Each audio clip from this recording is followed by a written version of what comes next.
ரோட்ல உட்கார்ந்துகிட்டு அதுவும் குடும்பத்தோட மதுவை நீ கொஞ்சம் நான் கொஞ்சம்னு சொல்லி ஷேர் பண்ணி குடித்த காட்சிகள் தான் இவை.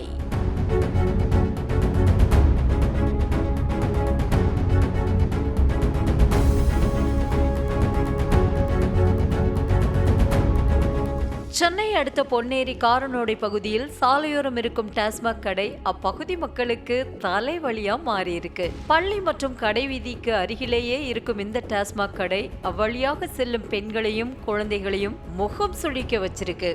டாஸ்மாக் கடைக்கு வரும் ஆசாமிகள் தான் போதையுடன் தள்ளாடி மக்களுக்கு இடையூறு செய்கிறார்கள் என்றால் அவர்களுக்கு போட்டியாக பெண்களும் களமிறங்கி இருக்காங்க. குறிப்பிட்ட சமூகத்தை சேர்ந்த 4 பேர் டாஸ்மாக் அருகில் இருக்கும் ஒரு கடை முன்னாடி உட்கார்ந்து உனக்கு கொஞ்சம் எனக்கு கொஞ்சம் அப்படின்னு மதுவை ஷேர் பண்ணி குடிச்சிருக்காங்க. இதுல நிறைமாத கர்ப்பிணியா இருக்கும் பெண்ணும் மதுவை அளந்து ஊற்றுவதோட வாட்டர் மிக்ஸ் பண்ண மதுவை ஒரே மூச்சா குடிக்கிறாரு. அவருக்கு சைட் மிச்சர் வேற.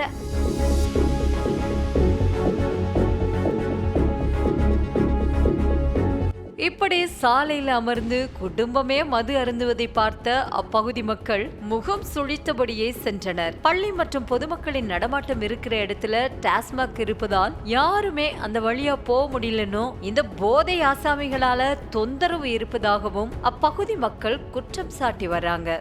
இந்த பொம்பளை பாஸ் இந்த ஒயின் ஷாப் தாண்டி வரும்போது இந்த குடிச்சிட்டு இப்போ 24 மணி நேரம் இந்த ஒயின் ஷாப் திறந்துறதால காலையில் போகும்போது கூட பயந்து போகிறாங்க. 7 மணிக்கு போகும்போதும் சாயந்தரம் வரும்போது பயந்து வராங்க. அதனால இப்போ எல்லாமே பேரண்ட்ஸ் தான் ஸ்கூலில் கூப்பிட்டு போனாட்டுறாங்க. அந்த அளவுக்கு ரொம்ப பாதுகாப்பு இல்லாத ஒரு சூழ்நிலை இந்த ஒயின் ஷாப்பால் இருக்குது.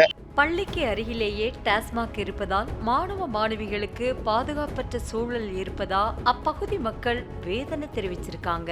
வட்டாரத்தில் உள்ள கிட்டத்தட்ட 15-20 கிராமத்தில் உள்ள பொதுமக்கள் பள்ளிகள் குழந்தைகள் இந்த பள்ளியில தான் படிக்கிறாங்க. ஒரு பிரதான ஸ்கூல் இது. இந்த ஸ்கூல்ல படிக்கிற குழந்தைங்க போறதுக்கான ஒரு முக்கியமான வழி இந்த வழி தான். இந்த வழியில இந்த டாஸ்மாக் கடையை அமைச்சிட்டு இங்கே குடிக்கிறவங்க குடிச்சிட்டு ரோட்ல விழுந்துட்டு கிடக்குறது, ரோட்லயே வண்டியை விடுறது, குழந்தைகள் போயிட்டு வர்றதுக்கு ரொம்ப பெரும் பிரச்சனையா இருக்கு. செய்திகளை உடனுக்குடனும் துல்லியமாகவும் தெரிந்து கொள்ள சப்ஸ்கிரைப் பண்ணுங்க.